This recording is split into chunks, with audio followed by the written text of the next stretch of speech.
So, good evening, everybody. Thank you so much for showing up this evening. I think the horrendous traffic out there has called a few people out, as usually in Birmingham at the moment. I mean, I've lived here for 20 years, and over the last 2 years now, every time you drive into town, it's a complete surprise which direction you're going to go, all for good reasons, for all the fantastic redevelopment that's going on at the moment. So we've got to put up with it, but it's all for good reasons and and for a good cause. For those of you who don't know me, there's a few new faces in the audience. My name's Cliff. I'm head of business development here.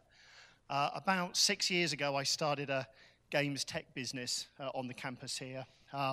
We did lots of really cool things. Commercially, at the end, after about 5.5 years, we couldn't make it a success in the end. But during that time, through the campus, mostly, we raised £1.3 million in investment funding, which for this region, for a games company, is pretty good. Kind of West Coast US, it's peanuts, but we're not there, are we? And sometimes it's a good thing, actually. So, so significant investment money. In the last 2 years, we generated £200,000 worth of business directly through the connections of this campus. I sourced my first round of people and continued people through the university links through here. So when the business didn't work out and David asked me to come and help out here, I'd already kind of, if you like, experienced the power of the community here. I was one of circa 140 startup businesses who have been incubated through the Entrepreneurs for the Future program over there. Those businesses collectively have raised something like £12 million worth of equity funding to date, created something like 300 jobs, probably more. We can't keep track of all of these things in detail. And 79% of them are still going. So which is pretty good for tech businesses. So we hope we've got something really special here. We've added to that speciality, if you like, now expanded it into a private sector incubation with some fantastic private sector partners upstairs, the latest of which are London Midland. I think there's a couple of guys from London Midland in the audience. Thank you. London Midland, we've got Transport for West Midlands, the Transport Systems Catapult, the West Midlands Academic Health Sciences Network. We've got Barclays Bank, of course, and the Wire Accelerator, Telefonica's Wire Accelerator, moving up from London in December. And the first batch of those were interviewed yesterday. So there's a ton of stuff going on here. And in addition to those, in addition to that startup community, of which there are about 50 startups at the moment here, they're part of about 160 businesses who are on this campus, this building, the one next door and the one out there, and growing. So I think we're the largest digital community outside of London. We possibly might be the largest co-located set of digital companies, including London, in the UK and beyond. I don't know, but certainly there's nothing else like it in the region. So if you know anybody who's starting a business, if some of you who haven't already done so are thinking of starting a business, if you know some tech companies who might want some much better office spaces and some very nice staff to deal with, great coffee and events like this, then do please come and let us know. Anyway, so that's enough about kind of the campus generally. This evening's all about meeting some of our fantastic kind of tech entrepreneurs. And we've got 1, 2, 3, 4, 5, 6, hopefully, 5 and 1 on the way to present to you tonight. We're just going to do quick 5-minute back-to-back pitches. So I'm looking at some of the startups that I can recognize in the audience who are pitching 5 minutes. We're going to be quite strict with this, but very friendly. So Pia's going to keep time down here. She'll be pointing a clock at you, I think. 5 minutes. At the end of 5 minutes, myself and Pia will start a round of applause, which we'd like the whole audience to give them, okay? Just save somebody having to come up here with a thing to pull them off. So it is tough. 5 minutes, you can't say much, but it's good practice anyway, good pitching practice. So, and then we'll have a bit quick Q&A at the end. So, do I need to say anything else? Okay, great. Okay, so, and can I welcome up then Manjeet? Welcome Manjeet from Scout. Thank you very much.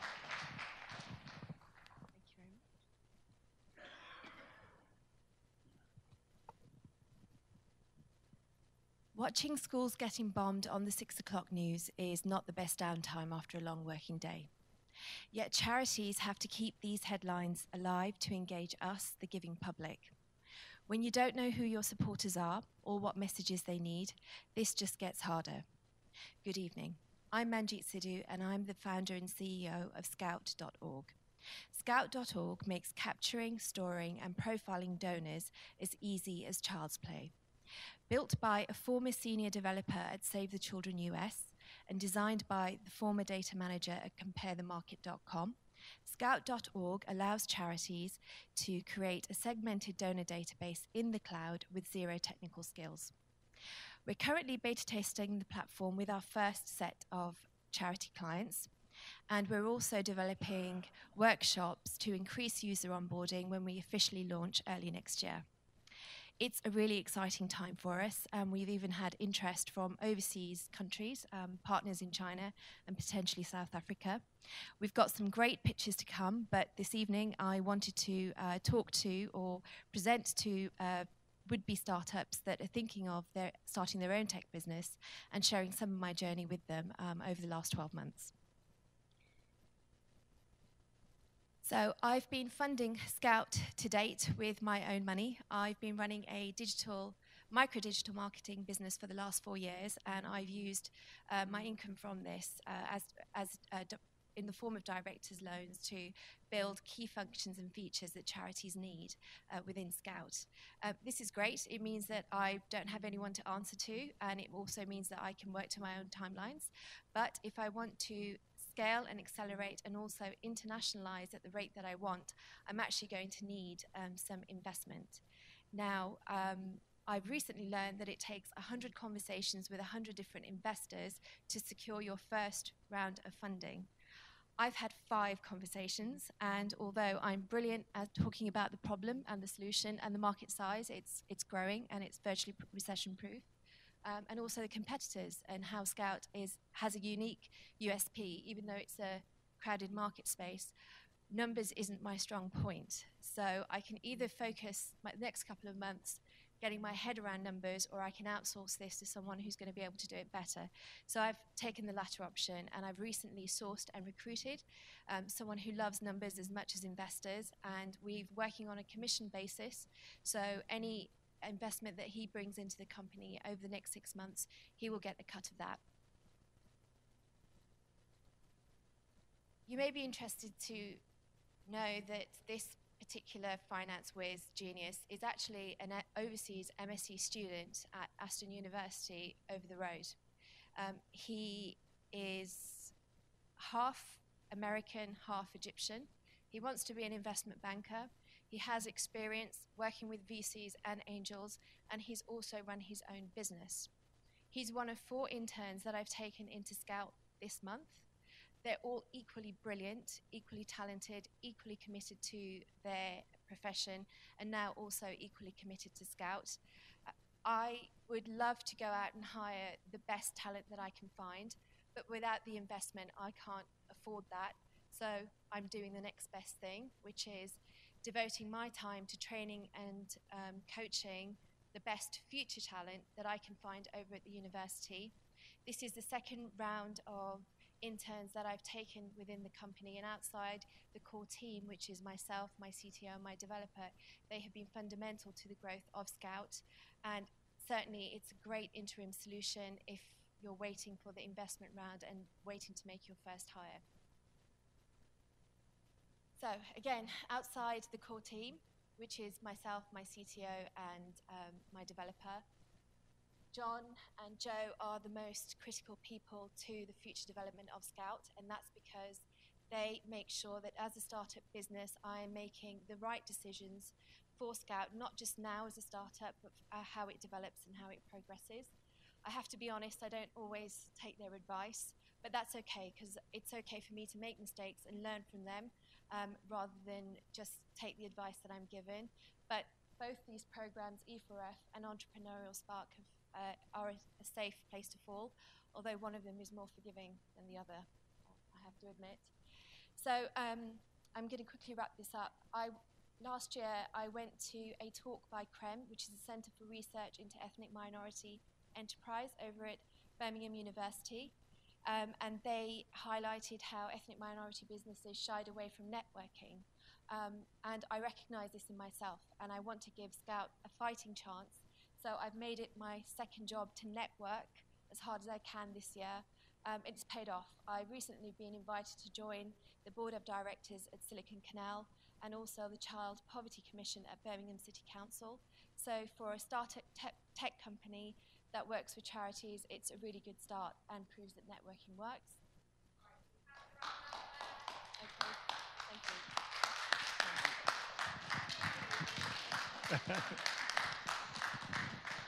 Thank you, Manjeet, very much. Can I ask Shana to come up? I've seen Shana, there you go, from Brightlet.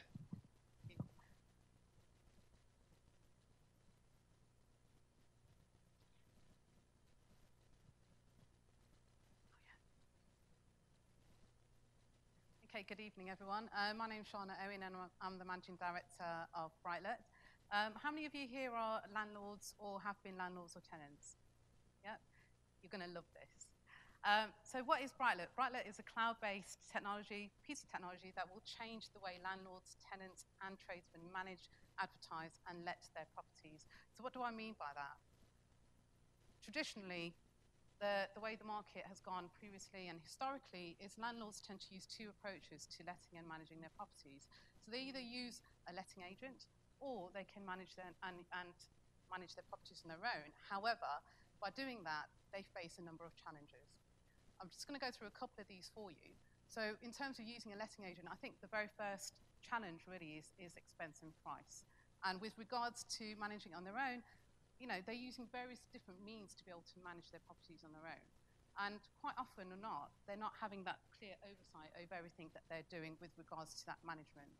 And of course, as we know, everything equals money. Time equals money. Manual processes equals money. And what Brightlet tend to do and what we're aiming to do is to be able to build a piece of technology that enables landlords and tenants to be able to use the technology to oversee their properties without the use of manual processes. So what are we planning to do? We're trying to take you into the 23rd century. So Brightlet's interactive. It's a 360 solution. There's two parts to the solution. You've got the advertising side of the solution. You've also got the managing side of the solution. It keeps you on the move, and you can actually manage your properties on the move. So you can manage your properties on your phone, on your desktop, and on your tablet. There's a clear audit trail. As we know, the government's tightened up on things with regards to compliances and the DPS, and we've got that covered. We've also got a complete workflow system as well. So the bespoke, it is bespoke to landlords' needs. So there's two base management packages, one called your personal package, one called your platinum package. Your personal package is ready for those part-time landlords who do other things. Your platinum package is ready for professional landlords. And we've got a number of add-on services as well. And also you can use both elements of the solution independently or independently. It's really down to you. So you can really make it your own. I think the greatest thing about it is the efficiency and the cost effectiveness. So unlike a letting agent, you'll be able to manage up to 25 properties, and that's properties, not tenancies, for £14.99 a month. So if you imagine, if you've got an HMO, which is a multiple occupancy house, and you've got 10 tenancies in there, that's still classed as one property. So you're making huge amounts of savings by using Brightlet. So where do we fit within the solution? We fit right in the center. We're the conduit that actually enables the landlords to be able to manage their tenancies with the tenants and the tenants to manage the tenancies with the landlords. This is what it looks like in terms of the dashboard. This is an example of it. So this is what the landlord sees. Now it's really clear and easy to be able to navigate, and also to be able to look at in terms of the menu and the home screen. And the tenant dashboard is pretty similar as well. So immediately the landlord can see how many uploaded properties they've got, how many occupied properties they've got, and how many unoccupied properties they've got. And they're able to do various different functions underneath those properties. So they can manage the properties, but they can also manage the tenancies independently underneath those properties. You've also got financial statements on there, reminders on there, inventory checks and inspection reports as well. So we cover all of it. So we looked at market research. Why did we choose to go into this industry? It's pretty simple. We will never run out of potential customers. The rental market is only increasing. and we're looking to be able to capture as much of that market as possible. Consumer reaction for change. Well, we all know that there's been quite a few issues with regards to estate agents and letting agents, and in fact, estate agents are currently the third most hated profession in the country, and we're looking to change that. So again, a really good reason to use Brightlet. I think one of the key things here is that, you know, what Brightlet enables people to be able to upload their properties and use the advertising side of things, so landlords directly, whereas if you had to use Rightmove or Zoopla, you won't be able to do so. I'm going to slip through this. So what is the future of Brightlet? So the future of Brightlet is not just stopping where we're at now. What we want to do is be able to create collaborative services, be able to work with other industries, and in fact, we are actually collaborating with various different industries as well. So at the moment, we have got an insurance company that we're working with, and also we'll be working with one of our peers here at iCentrum to be able to look at innovative ways of conducting right-to-rent checks as well. Brightlet's not just for the private sector, we're also looking at implementing it in the public sector too. So there's various different ways that we can implement our technology and our platform within the industry itself, but also beyond the industry. It's cruel, isn't it, doing that? I'm sorry. It's better than the stick with the hook on the end. So Kanayu, I've seen, where's Kanayu? There he is. You're up next. Yes, you can. You can do it. I'll try. You can do it. Hey, everyone. Make sure this works. Okay, good. Hi. So I'm here to talk to you about Quiddy. So Quiddy is a very simple terms. It's a mobile coalition loyalty rewards platform. What does that mean? So now I don't know how many of us here walk into a coffee shop and you get handed one of these buy X, get one free card. What we're trying to do simply is to eliminate that.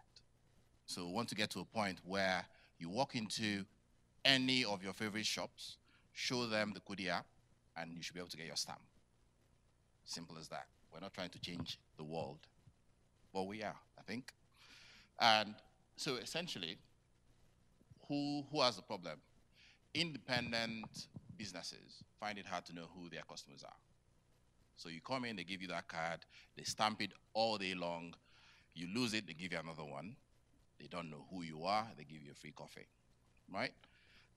Whereas we see Tesco, we see Sainsbury, we see Morrison, what they're doing is getting to know who we are. And on the back of that, they're giving us specific offers, promotions, things that are tailored to our needs. So the more they get to know us, the more they give us stuff, and because of that, we keep going back. My wife, as an example, swears by Tesco. She doesn't shop anywhere else but Tesco. Why? Because she's been getting vouchers over time, right? She gets discount on fuel and things like that, right? The small guy, small corner shop, doesn't have that advantage, right? And we think that's unfair. Independents are closing, the big shops are taking over our streets, our high street. So what Quiddy is trying to do is to provide a level playing field of sorts. So we're a cloud-based platform. All a retailer needs to do is to sign up, subscribe, and we create them on our platform. They become part of our network. The good thing about what we do as well, so that's on the independent retailer side. Like I mentioned earlier, as a person, as a shopper, I want the independence as well. I have the choice of not having to carry cards, right?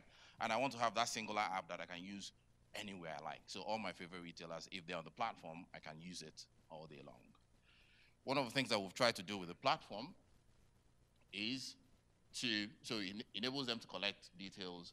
Well, from your own, as a user, it enables me to be able to go to different shops, and we're trying to create a relationship between the independents. So come together to fight against the big guys, essentially. So if you collaborate more, you're able to offer your customers a more differentiated offers and promotions and products and rewards. And by so doing, you get them to use your services more often, right? So you're almost playing at the same level as some of the big chains, right? And then for us guys that like shopping, it means that I can actually earn points in a coffee shop or my barber shop and redeem it in a B&B or anywhere else that I like. So I don't need to earn points in the coffee shop and redeem it with a coffee. I can use it for something else. right?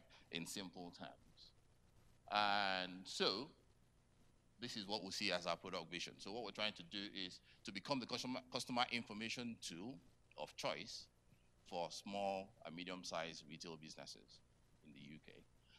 Be able to use that, they'll be able to use the insight that they get to create products and offerings that suit their various customer segments, right? And by doing that, they create more brand stickiness and customer advocacy. Where we are at the moment, what we're trying to achieve in the next, so we just joined the E4F program, not quite 2 weeks now, yeah? And our target in the next 9 months, really, so by the time we finish the program, we'll need to be able to have Kudi in at least 200 independent shops across Birmingham. We want to be able to have given at least 400,000 points, right? And we want people to have been able to have gotten rewards on the back of Kudi. That's our target. If we're able to achieve that, to enable us to achieve that, we're trying to get in with the listed shops as well as every other person that's on our high street. So if anybody has those relationships, if you know people that could benefit from our service, please let us know, get in touch with us. I'm distributing my cards to anybody that cares to listen. And that's about it for now. Thank you. See, you did it easily. Well done. Who's up next? Monique, isn't it? There we are. Thanks. Cheers. I just need to check myself. Very good. Hi, my name's Monique. I run Conigital. As a company, we are creating mobility as a service solution, incorporating driverless vehicles. So, at this moment in time, domestic transport emissions account for about a quarter of all UK gas emissions, and air pollution itself is predicted to cause about 40 to 50,000 deaths per annum. And it's getting worse, with congestion expected to increase by some 55% between now and 2040. And it's not just cities, it's high traffic destinations such as airports as well, which are facing this congestion issue, with most airports around the UK facing a 5% increase year on year. And airports are actually bursting at the seam, and they're looking for friendly environmental transport solutions for their park and ride systems to transport people from a park and ride system to their terminals. It's a big business too. So if I take Heathrow as an example, they generated £108 million in terms of car parking charges alone. That's an increase of 8% the previous year. So what is it that Conigital are doing? So we create innovative sensors and software platforms for the connected autonomous vehicles, and we're looking to facilitate mobility as a service solution to allow people to move from a start destination to an endpoint. So let me just explain the mobility as a service in a bit more detail. Basically, we envisage a person starting from their home or a start point, using all forms of transport, trains, buses, trams, and connected autonomous vehicles through the use of their mobile phone, and to reach to an end destination. That could be a hospital, train station, airport, hotel, etc. We do expect that journey to be cashless, integrated, and seamless. And to make it happen, and one of those components Conigital are focused on is the autonomous shuttle. At Heathrow, there is an autonomous system already in place. It's got 20 pods running between Terminal 5 and a car park. And if you can see here, at the top, there's a pod station that sits in Terminal 5. We've got a station sitting at a car park, and there's an autonomous pod running on a guide rail. So this is in existence at the moment. It's traveled already 3 million kilometers and carried 1.5 million passengers. So it's a proven piece of kit and technology. And Heathrow have estimated that it saves some 70,000 bus journeys per year, which is the equivalent of 100 tons of carbon. So Conigital now, in terms of our focus, we're working with Heathrow, Birmingham City University and Westfield Sports Car to help take that pod off its tracks and turn it into a completely autonomous vehicle. And this project, which is funded by Innovate UK, is to bring 2 of them and to trial them on the private land of Birmingham City University. And the project end date for that is 2018. That is when the trial date is meant to be. Last year, KPMG released a report on connected autonomous vehicle market, estimated to be valued at 51 billion, create 320,000 jobs, save 2,500 lives. And they predicted as well that the early adopters indeed would be airports, shopping centres, city councils, and university campuses. In terms of beachhead markets that Conidigital are looking at, I have spent quite a bit of time talking about airports. That is our first approach. We are now in talks with Heathrow in respect of a 100-plus pod system. That was dependent on them winning runway 3, which, of course, 2 weeks ago, we did get that news through. So that is now pushing forward. In terms of where we see the CAV market in the future and where Conidigital sits, it's not just the development of a pod and the pod system, but also we believe we're going to be a conduit for other services for the operator and end users. And that would include infotainment systems, data services, fleet management systems, maintenance, mobile travel, and payment solutions. But we feel we've got a strong team. We have manufacturing expertise, we've got infrastructure software expertise, and finance expertise as well. They're all core components to ensure that we deliver and make this a reality. In terms of our traction, I've mentioned 2 things already. One, we're on an Innovate UK project to Conidigital. That's worth some £480,000 already. We believe our Heathrow sale will come to fruition, and that is actually potentially in the bag. And we've got expressions of interest already from Birmingham Airport and Manchester Airport Group. In terms of our partners, we work heavily with Mott MacDonald, who lead on infrastructure, IBM, obviously Heathrow, Transport for West Midlands, JCDecaux in terms of advertising. So we've got all of these relationships already in existence. In terms of what we're looking for, £500,000. Thank you very much. That's a good slide to end on, though. Oops. Oh, was that me? No, it's you. OK, so next up is Ken from the Profile business, isn't it? Thanks, Ken. Thanks, Liv. Thank you. That's so great. Chris, if you want to work that. Hi, all. I'm Ken Flood. So I'm a director with the Profile business, and we're into decision support as a service. Decision support in relation to people, to customers, and documents. Thanks, Chris. So some of you will recognize the various Doctor Who's, but in particular, sonic screwdrivers and whatever. What caught my imagination some years ago was the concept of psychic paper. So this is the business card-sized identity that's shown. It's a blank card with some wavy lines at best on it, shown to aliens, humans, and devices. The Doctor gets access to all of these. The device, the humans, the aliens take what they need from this blank piece of paper. So it's the concept for me was the ultimate in secure, assured identification.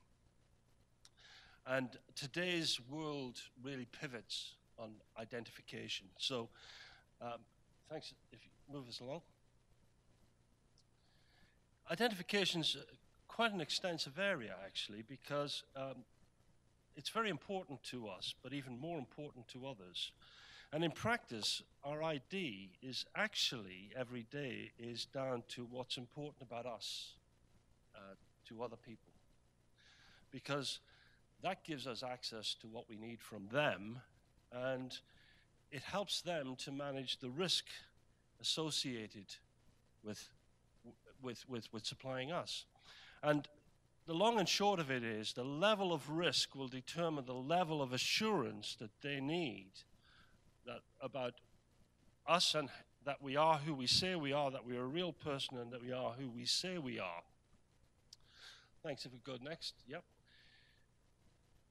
Okay. We jumped ahead one. Yeah, that's fine. Okay.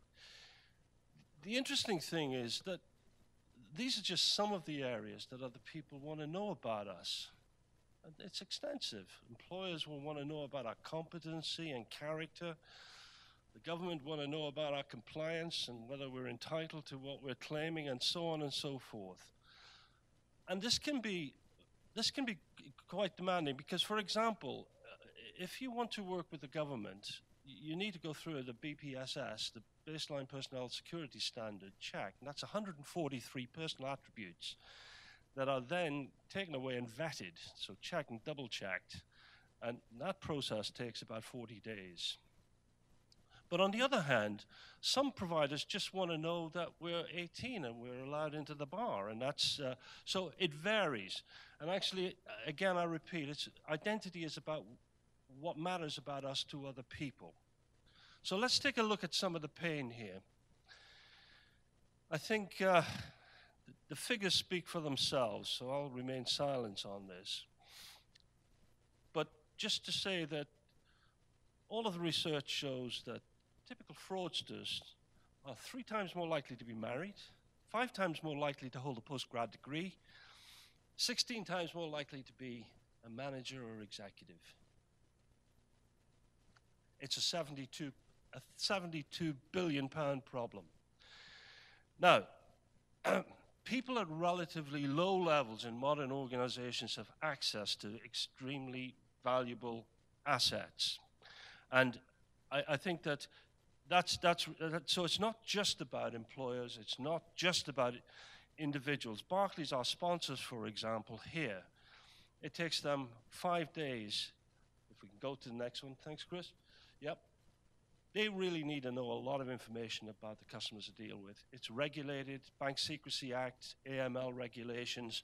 They need to know about source of funds, and et cetera, et cetera. They need to know about the customers' customers. Last one. So we have a platform that actually delivers that really quickly.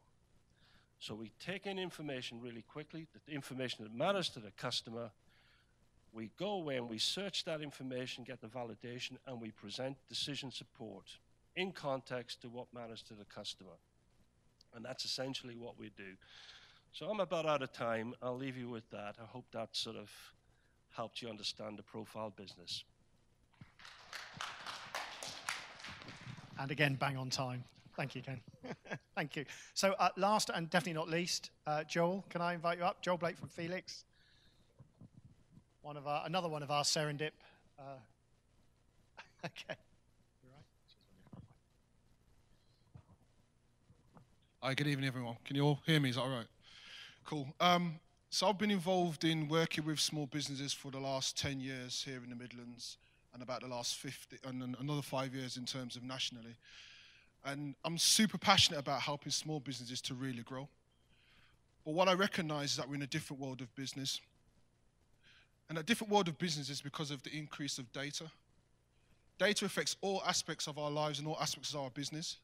But what we're seeing with small businesses is that many of them are not taking on board the challenges that data can pose for them, but also it's stopping them making better sense of it in order to achieve success. But what it's really doing within particular sectors, and in particular the B2B sector, is actually stopping them from increasing their profitability. Because what we're seeing is that organizations have a lack of time. They need to reduce more costs to become more efficient, to be more productive. They suffer from a lot of legacy technology, which is actually stopping them to become more innovative. There's more regulation, which is constricting that innovation. And then there's a small squeeze on margin. So data is causing a combination within particular sectors, which is stopping business becoming more profitable. And we've noticed a gap within the wealth management sector that we want to disrupt with our platform, Felix. So what is Felix? Well, Felix provides financial insights that's focused on helping companies make more profitable business decisions. So we don't tell them what to do, but we use data to help them to make more informed decisions for their organization. And we're focused purely on the profitability. So we're designed to help companies decrease customer churn, but also help them to forecast who they should be working with, so they can decide where to put their resources and why. We're a SaaS platform, so for us it's about making sure that organizations can use our technology to use it in ways that are suitable for their business. And we also provide an annual or monthly subscription fee for that. So to give you a bit of an insight how the platform works, we take information from all your customer transactions, and we take information from all your financial documentation. And our algorithm analyzes that data and then connects it with external data sources. So information from Bloomberg, for example, or Experian, or Companies House. And we analyze that data to provide a profile of your most profitable customer. But then we allow you to create your own KPIs to put on top of that data, so you can deep dive into the financials. So every business decision you make, you can relate the financial impact on your bottom line to every single decision. And that's the power of data. Our platform is based in 3 parts. So the first picture is just the front page of our site. We're currently just finishing the last bit of our dashboard design, which we finished a week from today. But we've got our own inbuilt CRM and our own inbuilt project management platform. So as well as getting the insight, we can help you to segment the organizations you need to work with, and then we can help make sure that your teams can work together in real time on solving the solutions for those organizations, on providing solutions for those customers, sorry. So in real time, you can see what's happening. And every time the data is updated in real time externally, it affects the bottom line figures on your dashboard in your organization. So to give an example of what we've done to date, so we're still pre-revenue, but what we have done last year is we created the first version, and we went to market with that version. So we worked with an organization that turned over £100 million. They wanted to increase their conversion rate, which is currently at 35%. In a 20-minute manual analysis, so we took the components of our platform and we did an analysis. We got an 80% accuracy rate, and they told us that we saved them that amount of money purely in 20 minutes. Well, as well as doing that, we've also worked with a private wealth management firm that have a 1.5 billion under management. And they told us that in their group companies, their systems don't talk to each other. So what we did is we provided our version of our system and allowed them to put their KPIs on top of the data that we got for them. And they asked me to present, so they flew me out to the Isle of Man, where I presented to the group managing director and their group team. And now we're set to run our platform right across the whole group. So for us, the wealth management sector is a really, really, really interesting sector for us. Because on top of that, the beauty about Birmingham is that when you start talking to people, they give you referrals. They suggest people you should talk to. And through the Birmingham ecosystem, I've had the opportunity to also present to some of these organizations. And the reason why I was kind of running in late, so I just got off a Skype call with some people in Hong Kong about Chinese investors who want to invest into the UK. So it's a really, really interesting time for what we're trying to do. But my passion is still small businesses. So as well as we're targeting medium to enterprise businesses, we're also looking for resellers to help us support smaller businesses. So we have a 3-tier payment system, and our smallest payment system is targeted for small businesses. So they can use our platform at a cheaper price to get the benefit that they need. So our next steps is very simple. Our platform will finish, our full development will be done on the 9th. We're going to have a beta group that will finish by the end of Jan. We've got a full public launch already planned in February, and we're looking to build tech investor partnerships as we speak. Our 12-month vision is very, very simple. For enterprise clients, because we're conscious that the sales cycle for enterprise clients is very long, 30 to 90 days in some cases. So for us, the smaller market is going to give us the early traction, evidence the business, then we can afford the time to really work with the large organizations. And we want to obviously recruit the right level of staff. So what I want from you guys today, so ideally, I'm looking for 10 companies who would like to be part of that test group. We already have 10. I would like another 10 to round up to 20. And what we'll do is 2 weekly support calls with you, so on a Monday and a Friday, and we'll give you free financial reporting. And all I want from you guys is just feedback on how you think it's working for you. What ideas have you got? How can we shape that moving forward? Thank you very much. Brilliant. Thank you, Joel. Thank you. You had an extra 30 seconds there because you answered one of the questions I was going to ask in the Q&A to you, so that's cool. Great. So that was that 6 or 7? 1, 2, 3, 4, 5. 6 of the kind of 40, probably more 45 startups we've currently got on the campus out of the 160 digital businesses. My goal is to get circa 100 startups up in the Serendip floor here, working with the corporate partners that I mentioned earlier by mid-next year on a kind of rolling basis. That's a significant volume of startups for this region. So one of the things I'm sort of trying to consider at the moment is, do we have that many? And I think we do, but we need your help in getting the word out to those. There's this fantastic support we've got here. I hope you'll agree that all of those companies that you saw have really, really strong pitches, strong business models, strong pitches, polished and getting more polished all the time. So, and we hope that the rest of them as well can get up to that level. So can I just ask the speakers just to pop up for a quick sort of 5-10 minute Q&A. If you just want to come up and grab a seat. While they're doing that, just to follow on that, I've seen, these businesses now, especially the ones who started on the first round of Serendip, we've seen go from strength to strength. Conidigital, your pitch is fantastic now, by the way. I really like it. Yeah, I like that. Yeah, considering where you were and all that kind of thing, it's really, really polished. I'll try not to stand in front of anybody. Tell you what, I'll stand down here.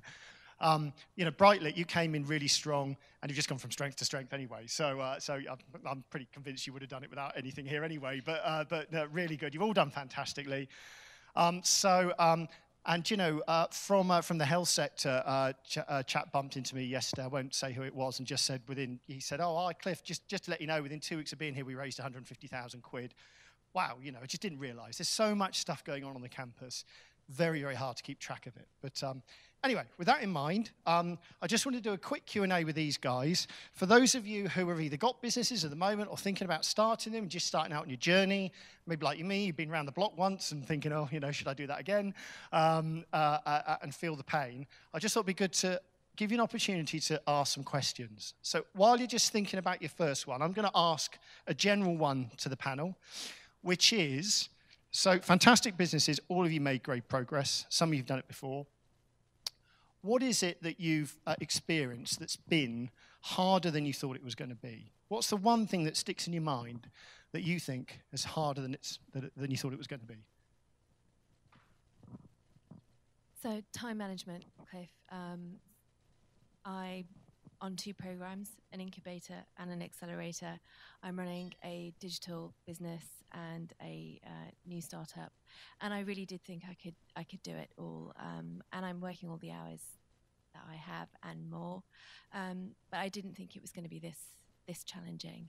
It is getting better, and I've enjoyed every minute of it. But I did think things would fall into shape a lot quicker than they have done. For me, it was the whole mindset shift of going from creating local businesses that have really good local impact to creating a global business from the get-go and not coming from a tech background. Well, I saw a gap in the market I've experienced in, and I saw how technology can be adapted for that gap. So it was that whole mindset shift. And then I think building a team around me to then fill in the gaps that I can't do, and trusting people to be able to deliver on that. And we've got a great team who can now do it, but it was that mindset shift in the first place. I think from our perspective, it was our gaining the buy-in, educating the masses, educating our audience, and trying to get their buy-in and finally lead to conversions. We're at the stage where we're actually live now, so our platinum solution's gone live, and I think the 3 of us, there's my 2 partners over there.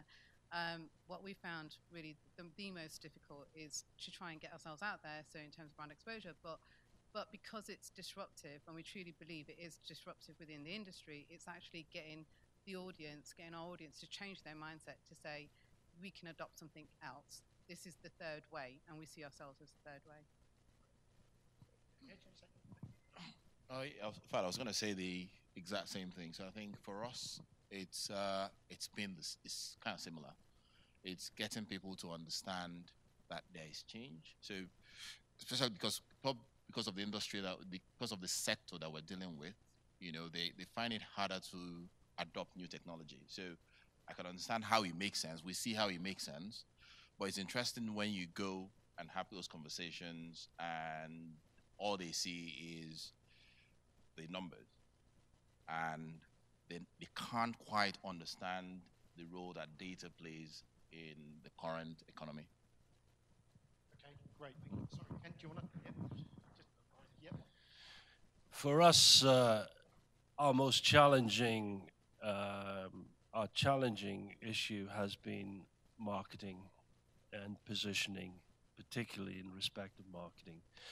Because if you're being innovative and you claim to be out of the box and a world first and all of that sort of stuff, if you haven't got competitors to compare yourself with, it's a real problem. And so positioning takes a lot of work, and marketing strategy is perhaps the most, that's given that you've got a market. which is really key, but it's been the most challenging, and it's taken much longer, Cliff, than we thought. For us, it was an unusual one, and that was to convince people that this product actually exists, and that it's not years down the line, but it's around the corner. So much so that we actually went to the lengths of bringing the vehicle into this building and plonked it there for 2 days.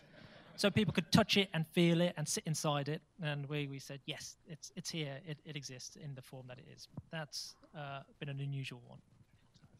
Great, thank you. Thank you all. I probably shouldn't make a joke out of this because it's fantastic what you're doing. The funniest thing, perversely humorous thing I thought about your autonomous vehicle bringing here, but it needed about 4 people to push it in to the building. But that was, anyway, that was, sorry. Questions from the audience. There we go. It's actually a question for Shana. Why did you go with the pricing model of $14.99 a month for up to 25 properties and not going with the pricing model of price per property per month? Our pricing model is really based on volume and mass. So we're looking to try and make it as inclusive as possible to the entire market. We're not in this for the short haul, we're in this to take over the market. That's essentially what we want to do. So we want to try and make it as inclusive as possible. And our pricing was really based on what would it take for people to engage with us, but also to stay with us. We know once they're in, they will stay. And the £14.99 per month for up to 25 properties was really a figure that we came up with that we think will be engaging for the audience. And also looking at our costings and our overhead costs and our bottom line will give us a really decent margin. And of course, we also make our margins on the £49.99 package, which is our platinum package as well. For every additional property over £25, they do pay a nominal fee for every additional property. So really the 2 different solutions I've got 2 very varied different functions, but for each additional property, they pay a little bit more to use it. But we think it's fair pricing, and we think it's fair pricing that fits perfectly with what we're trying to do. There's someone who really knows the numbers. Any other questions in the audience? Over there. Thank you. So I'm just interested, probably Joel here, is how do you value data without, so I run a tech company where we extract data from photos, but putting an actual value on that is proving very difficult. So how did you go about doing it? It's interesting because it's not even about the data. It's about the insight that you derive from it and what value they place on that. And so for us as a business, although for the medium to larger organizations, they will pay an annual license fee. It's based on a percentage of the value that we can create for them. So we've got the flexibility to drop the price if we need to. And that's why with the smaller end of the market, that gives us the kind of cash flow if we need in the business. Because we understand that the type of insight that we create for a particular organization is going to be different for each one because of the bespoke nature in which we use the platform. So for them, it's a forecast of what we think it's worth to them, but we've got kind of a baseline price that we kind of won't go past. But it's about the insight and the value they place on that, and I suppose how we present that back to them. I find your question really interesting because data has no value. Data in context is information, and information begins to be valuable. Information in context is intelligence, and intelligence is extremely valuable. Hope that helps. Thank you both. Nothing. Hi, thank you for the presentations. It's kind of a question for all of you. Quite a few of you mentioned about the strength of a team, so I just want to ask sort of advice or your experience in terms of finding the right team members. How do you know it's the right people? Have you made mistakes? How do you deal with that sort of thing? Boy, did I make some mistakes down that route. Yeah. I think for us, everybody knows us as Team Brightlet, and we're really specific on that. We do everything as a team, and I think, the way we got together initially was really through friends, myself and Cam. We're introduced through a friend, and I think it's something that is intuitive. When we first met and we first spoke about Brightlet, I think by the end of that conversation, we both just knew that's what we wanted to do. And it was in the very early stages. But for us, it was about, do I feel I can work with this person? Can I begin to grow, have a relationship with this person, a professional relationship with this person, and can I trust this person, which is the most important thing. And then we brought Mo on board as well very, very early on in the whole scheme of things. And again, it was the same thing. And believe it or not, I mean, we talk every day. Communication is the key. We talk every single day, from morning until in the evening, even on weekends. We've got a WhatsApp group that goes 24/7, and it's various different ways of communicating, but we do that. And we also have a laugh together as well. You know, and again, that's really important. I don't just see them as my business partners, I see them as my family. And again, that's key too. Because I kind of see it from two sides. The personal approach, 100%. Like, would I introduce this person to my wife, to my kids? Would I invite them around to my house for dinner? Do I have that level of spirit connection? That sounds kind of all come by art, but you know what I mean. Do I feel that kind of resonance with that person? Because when it's all great when you want to sit down and have a nice conversation and talk about what you want to achieve, but when the proverbial hits the fan, and these people got to stand side by side next to you, look you in the eye and said, right, yeah, let's have it. Let's go and make this work. So do I feel that connection, number one? But then professionally, if you haven't done it or you can't evidence impact you've created in that role, I'm not interested. Because ultimately, you need to have people that you can trust, and you need to see evidence that they can deliver. And so the team I've built has taken me 18 months just to have a primary team pre-revenue. But they're bringing such a level of experience that once you press that button, we're off. And I have that connection with all of them. So I'm just looking forward to what's about to happen, to be honest. But it took time to get to that point. So I've got a different approach to this too. I pretty much think you can work with anyone. It's about aligning their values and your company values and finding common ground. And providing that's done, you can have personality issues. You don't have to have everything in common, and you can still get the best out of them. The core team, yeah, you need that trust. But anyone else that you're bringing in, you asking for people to be on the same wavelength if they're very junior, you're not always going to get that. But provided that they see themselves growing within your organization and they can feed into that and that motivates them to come into work, then that's really the key. The example that I've got is volunteer interns. I have to tell them to go home, not to work on the weekend. It's lunchtime. And that's pretty much because I've got a growth plan for them that is aligned with what they want out of the company.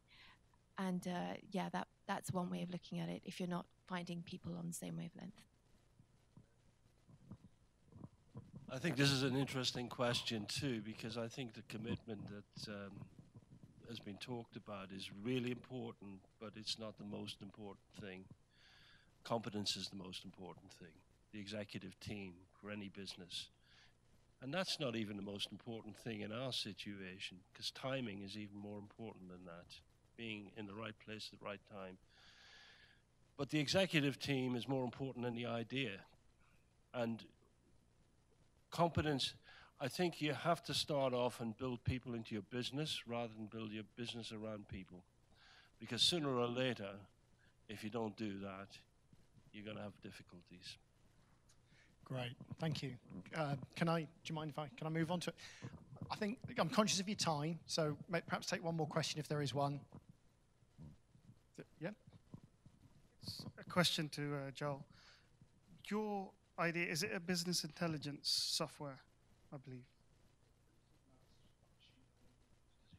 So what's the differentiation between what you're doing and something like Tableau or ClickView or Microsoft So BI? we've designed our platform so any organization can put in KPIs that are relevant to their bespoke business. So no matter what data we provide, no matter what insight we produce for them, the algorithm that we've built allows them to put any financial KPI relevant on top of it. So any company can use it bespoke to their specific need. And because our go-to-market strategies around reselling and white labeling, it's all about aggressive scale for us. So that last question, for instance, that challenge there, you know, how are you different kind of thing, really, really powerful question to ask amongst your peer group. And that kind of thing just goes on up here all the time, informally like this. This is kind of the power of the floor up there, the incubator up there, and the E4F incubator over there, is this kind of discussion going on all the time. These guys here, I mean, I wish I'd made some money out of my startup last one, because I'd be bunging some into each of them and having a nice little portfolio here, because, you know, I really believe in everything they're doing. I'm not just saying that. They've all come through a vetting process. They all continue to, you know, prove themselves to themselves and to each other. But I wish you all the very best, as you know, so I will say you every day. We've got some drinks and things